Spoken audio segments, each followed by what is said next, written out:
आज बात करते हैं एक ऐसे राजकुमार की जिसने सच की तलाश में अपना सब कुछ, सचमुच सब कुछ पीछे छोड़ दिया और दुनिया को जीने का एक बिल्कुल नया रास्ता दिखाया। ये कहानी है वर्धमान की, जो अपने जबरदस्त साहस और तपस्या से बने भगवान महावीर। ये सवाल बहुत बड़ा है ना? तो चलिए इसी सवाल के बिल्कुल बीच में उतरते हैं और समझने की कोशिश करते हैं कि आखिर वो कौन सी बेचैनी थी जिसे महलों की वो ऊंची ऊंची दीवारें भी अपने अंदर कैद नहीं कर पाईं। तो कहानी शुरू होती है आज से करीब करीब 2500 साल पहले। एक आलीशान महल में राजकुमार वर्धमान का जन्म होता है। देखिए, बाहर से तो उनकी जिंदगी में कोई कमी नहीं थी, सब कुछ परफेक्ट था, पर उनके अंदर अंदर एक गहरी बेचैनी थी, एक खालीपन था। और यहीं पे ना एक बहुत गहरा, कह सकते हैं, कॉन्ट्रास्ट दिखता है। सोचिए, एक तरफ तो राजसी ठाट बाट, शानो शौकत, लेकिन दूसरी तरफ राजकुमार का मन इन चीजों में कभी लगा ही नहीं। वो तो बस अपने आसपास की दुनिया में फैले दुख को देखकर हमेशा पीड़ा महसूस करते थे। असल में उनके बचपन की कुछ घटनाएं तो ऐसी हैं जो साफ साफ इशारा कर रही थी कि उनका भविष्य कुछ और ही होने वाला है। चाहे वो एक जहरीले सांप को अपनी शांति से काबू में करना हो, या फिर देवता इंद्र की मुश्किल से मुश्किल परीक्षा में भी एकदम अडिग रहना। ये बिल्कुल साफ था कि वर्धमान किसी और ही रास्ते के लिए बने हैं। और यही जो अंदर का संघर्ष था ना, यही उन्हें जिंदगी के सबसे बड़े, सबसे अहम फैसले की तरफ ले गया। तो चलिए अब आगे बढ़ते हैं और देखते हैं कि ये सब हुआ कैसे। जाहिर है, ये कोई आसान फैसला नहीं था, बहुत मुश्किल था। वो जानते थे कि उनके जाने से उनके परिवार को कितना दुख होगा, लेकिन वो ये भी जानते थे कि अगर वो रुक गए तो शायद कुछ लोगों का ही दुख कम कर पाएंगे, पर अगर वो निकल पड़े तो करोड़ों लोगों को दुख से हमेशा के लिए आज़ाद होने का रास्ता दिखा सकते हैं। ये सिर्फ घर छोड़ना नहीं था, ये तो अपनी पूरी पुरानी पहचान को मिटा देना था। सोचिए, राजसी कपड़े उतार फेंके, मतलब अपना अहंकार त्याग दिया। अपने हाथों से बाल उखाड़ दिए, मतलब दुनिया की सुंदरता के मोह को भी त्याग दिया। ये एक तरह से ऐलान था कि दुनिया ने जो भी पहचान उन पर लादी थी, वो सब खत्म। और बस यहीं से वर्धमान की वो कठोर यात्रा शुरू हुई, जिसे इतिहास की सबसे मुश्किल तपस्याओं में गिना जाता है। ये शरीर और आत्मा दोनों की एक अग्नि परीक्षा थी। 12.5 साल। जरा एक पल के लिए इस नंबर को सोचिए, 12.5 साल। इतने लंबे वक्त तक मौन, कठोर और बिल्कुल अकेली साधना। बाहर से लोगों ने पत्थर बरसाए, अपमान भरे शब्द कहे, मौसम की मार ने शरीर को तोड़कर रख दिया, लेकिन भीतर उनके मन में गुस्से की एक लहर तक नहीं उठी। सिर्फ करुणा थी, और एक ऐसी शांति जो किसी पहाड़ की तरह अटल हो। तो सवाल यह है कि आखिर इतनी शक्ति आ कहां से रही थी? ये शक्ति आ रही थी एक बहुत गहरे एहसास से। वो एहसास था कि मैं ये शरीर नहीं हूं, मैं तो एक शुद्ध, अमर आत्मा हूं, जिसे कोई दुख, कोई कष्ट छू भी नहीं सकता।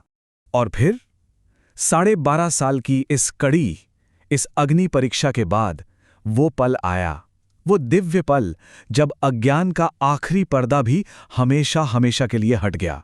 बस कल्पना करके देखिए, एक ही पल में ब्रह्मांड के सारे राज उनके सामने खुल गए। दुख का कारण क्या है, उससे छुटकारा कैसे मिलेगा, सब कुछ शीशे की तरह साफ हो गया। और बस इसी पल से राजकुमार वर्धमान महावीर कहलाए। इसके बाद उनका सिर्फ एक ही मकसद था, अपने इस ज्ञान को, इस मुक्ति के रास्ते को हर एक इंसान तक पहुंचाना। वो एक तीर्थंकर बन चुके थे, यानी वो जो दूसरों को इस दुनिया के दुख भरे सागर से पार उतारने के लिए एक पुल बनाते हैं। और ये उनके पूरे दर्शन की, पूरी फिलॉसफी की नींव है। देखिए, महावीर की अहिंसा का मतलब सिर्फ किसी को मारना या चोट पहुंचाना नहीं है। इसका मतलब है मन में भी किसी के लिए बुरा ना सोचना और अपने शब्दों से भी किसी को दुख ना देना। इसे हम एक तरह से बौद्धिक अहिंसा भी कह सकते हैं। मतलब ये सिद्धांत हमें सिखाता है कि सच को देखने के कई अलग अलग एंगल हो सकते हैं और हमें दूसरों के नजरिए की इज्जत करनी चाहिए, भले ही हम उनकी बात से सहमत न हों। इस बात को ना हाथी और कुछ अंधे लोगों की कहानी से बेहतर कुछ नहीं समझा सकता। सबने हाथी का एक एक हिस्सा छुआ और उसी को पूरा सच मान लिया। बिल्कुल वैसे ही हम सब भी तो अक्सर सच के एक छोटे से टुकड़े को ही पूरी सच्चाई मानकर बैठ जाते हैं, है ना? आज की दुनिया के लिए जो और चाहिए की दौड़ में लगी है, ये एक बहुत ही पावरफुल मैसेज है। महावीर ने सिखाया कि असली शांति ज्यादा चीजें जमा करने की खुशी में नहीं है, बल्कि कम चाहने के सुकून में है। अब इन बड़े बड़े सिद्धांतों को असल जिंदगी में उतारने के लिए महावीर ने ये 5 महाव्रत बताए। ये एक तरह से प्रैक्टिकल स्टेप्स हैं। इन्हें आप आत्मशुद्धि की सीढ़ियां समझ सकते हैं, जिन पर चढ़कर कोई भी अपनी आत्मा को आजाद कर सकता है। तो अब सवाल ये उठता है कि 2500 साल पुरानी ये बातें आज की इस तेज रफ्तार दुनिया में हमारे लिए क्या मतलब रखती हैं? क्या ये आज भी उतनी ही रेलेवेंट हैं? देखिए, आज जब दुनिया लड़ाई झगड़े और एक दूसरे को बर्दाश्त न कर पाने की समस्या से जूझ रही है, तब महावीर के सिद्धांत एक लाइट हाउस की तरह रास्ता दिखाते हैं। नफरत और हिंसा का जवाब है अहिंसा। अपनी ही बात को सही मानने की जिद का जवाब है अनेकांतवाद। और कभी खत्म न होने वाली छाओं से जो बेचैनी पैदा होती है, उसका जवाब है अपरिग्रह।